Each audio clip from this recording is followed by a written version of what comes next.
Hello, welcome to Lemon Stews, where we talk anything and everything entertainment. I'm, of course, the Lemon himself, Zeke Lemon, and this is my review for Bash in Berlin. But before we get into that, let's get the house clean out of the way, shall we? I'm going to leave a like, comment below, let me know your thoughts on Bash in Berlin, and of course, hit that subscribe button as it helps me grow into my YouTube career. I would greatly appreciate it. Now, out of the way, let's get into the review. So, we're out of Germany, and now we're heading straight to Bad Blood. But how was this show? One of my complaints going into it was like, it's a little too predictable. I think all the winners are pretty easy to, determine, but I'm pretty sure the matches will be pretty good. And for the most part, that's what it was. So we'll do what we always do. We're going to break down match by match, going about the story elements and all that. And then we'll give, overall ratings at the end. So we're kicking off with Kevin Owens versus Cody Rhodes for the WWE Championship. And like I said, this whole storyline has been a little bit hit or miss for me. I liked, that we did implement some more jeopardy and some more angst between them on the final weeks. It does feel like we skipped some episodes though in order to get to it, because it kicks off with this whole storyline of Cody, I don't earn a title shot, my win-loss record's not that good, I don't really want it. And then they're teaming up, and then we're bringing up Kevin Owens' past. That was some bit of juice as well. And then we're talking about this knee, and it just felt like, hey, I feel like I watched episode 1 and there was episode 5 and then episode 9. And then, in the pre-show, they did a lot of work in the pre-show, by the way, where they kind of filled in some holes within that. I love the segment with Corey Graves, and I kind of wish that was the promo segment on SmackDown before this show, as opposed to the face-to-face that they had. I didn't mind the knee storyline. It did kind of come from out of nowhere, but I also like how the knee got implemented into the actual match out of nowhere as well. It kind of fit within the weeks of it. As for the match itself, I mean, they're two of the best, right? It was great. It was a lot of fun. I thought it was a great moment. There was a "This is awesome" chant, a chant that I do think is overused, but I do think it was warranted of it. Again, the match was great. The only things I didn't like about it, and again, I did like this story element of Kevin Owens is a changed man. However, when Cody's knee does give out of nowhere, just like in the storyline for the match, and he's grabbing it, and Kevin's like fighting himself to not take advantage of it. I'm sorry. This is a fight for a belt. Cody said he was okay. You said, look, if you're hurt, I'm going to go after it. Now, I know the commentary was also trying to implement the whole, well, he's not going to feel like he's earned it because he didn't beat Cody at 100%.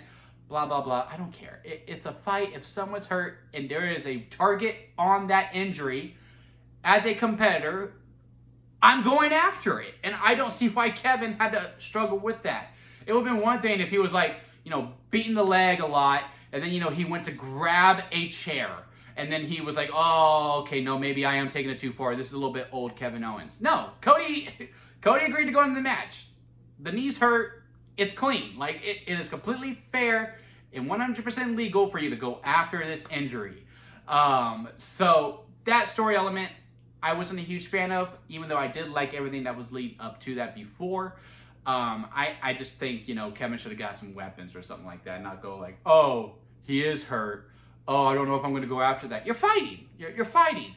The only other thing I didn't like, and this is kind of my only complaint when it comes to Cody Rhodes matches, because it's a double-edged sword, I get it. He's trying to make his opponent look good, right? So he does like 3 crossroads. That's what he tries to do to like really solidify, yeah, I got him down.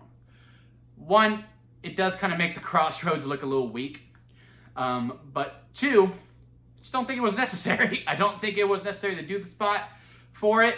But I will say, when he did do 2, and Kevin reversed it and hit the stunner, that was the only time throughout the whole entire match where I actually bet Kevin Owens could possibly win the title, because it caught me off guard. I was like, oh my God, they might actually do it. Because it was also post, when the knee got into play as well, because that's kind of how I was during the match. I was like, well, I got to wait for the knee to come into play. Okay, now Cody's going to overcome the odds. I was like, oh my God, they might actually do it. But again, really 99.9% of the way through, besides that one moment, which is a 0.1, I had no jeopardy that Cody was losing the belt, which is really the only problem when it comes to him. Right now, as the champion, I think he has done a great run. I still like the character, and sometimes the stories are hit or miss, but usually on the go-home shows, he always delivers, which he has. Every single one of his programs, he has delivered on the go-home show. But with it, again, just doing too many crossroads during his match, and also Kevin Owens not having to kill an instinct like Wade Barrett said, the match dropped from to 4 stars. I still think it was a fantastic match, but those two things just really bugged me, and it kind of stuck out as sore thumbs. So now we move on to the women's tag team title match, Jade and Bianca versus the Unholy Union. And like I said, pretty predictable winners. Jade and Bianca win, which is probably the right move to make. And it does look like now they do have a clear direction for the women's tag titles. Like I said, during the pre-show, they did a lot of work. I like the interview that Jade and Bianca had before, where Bianca's trying to put them over, and Jade's like, nah, F them, they didn't pin us, they're not truly the champions. We're gonna get our titles back tonight. I like the two different dynamics of those characters of it, and it also helps to implement the seeds of, the eventual breakup that will happen, and they'll have their match at WrestleMania 41, where I assume Jade will work heel. Because, that promo was kind of heelish, but, also badass.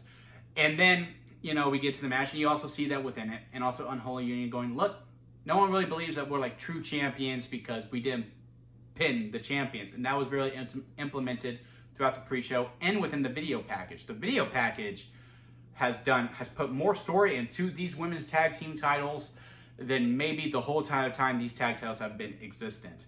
I absolutely love the video package that they had. And I like the match that they did for the most part. It was a little messy in some parts of it, where it just seemed like, wait, who was legal on Unholy Union? And there was a little too much playing to the crowd a little bit, which is kind of dumb to say. There was some stuff within the outside where it just felt like, oh yeah, let's play with the crowd a little bit. And oh yeah, no, we need to get to these moves. Some parts it felt like they were rushing, and some parts they felt like they were dragging. But overall, I think the match was a positive.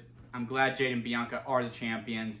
And it does look like we do going to have some more story going on, because they're going to have a celebration on Raw, which is, to me, a good sign. Maybe the Pure Fusion Collective disrupt that a little bit, and they just make a claim for the tag titles, even though they haven't won recently, which would be kind of dumb, but hey, it is what it is. They've been putting a lot of work into that group, and we'll see when we get there. But yeah, overall, positive for the match, even though, again, there were some messy parts within it. Then we have the strap match between CM Punk and Drew McIntyre. I do think this was the match of the night for me. I thought it was a lot of fun. I just like how much story and thought they put into these matches, Drew and Punk, because of the beginning where Drew's like, look, Punk already keeps hitting me in the back, but he's a coward and all of that. And so what does Drew do? He hits Punk in the back. I love the commentary back and forth. Michael Cole calling Drew a hypocrite, where he's like, well, no, it's an eye for an eye. They get the straps on, and they put the straps on for the match, and the bell rings. And I liked how Drew hits the Claymore, starts to hit, and he's like, I don't know if I want to end this match yet because I want to beat him up so bad. And then Punk, he could start, but then he's like, oh no, I want to keep beating him up. And again, just a really fun back and forth match. A lot of story told within it. I had a great time with it, and I also like the finish, where, Punk hit a GTS for every corner he hit, and then he finally gets the bracelet. Now they're at one apiece. I know on the post-show, Punk said, I'm coming for Gunther. There's going to be a round 3. Bad Blood is made for these two to main event, and it will be inside Hell in a Cell, and I just cannot wait for it. I hope it just gets announced immediately. I hope Monday it just comes known, Punk's like, all right, Gunther, let's go for it, and then Drew beats him up. He's like, one last round, finale, Hell in a Cell, let's go. But yeah, to me, this was probably my favorite match of the night.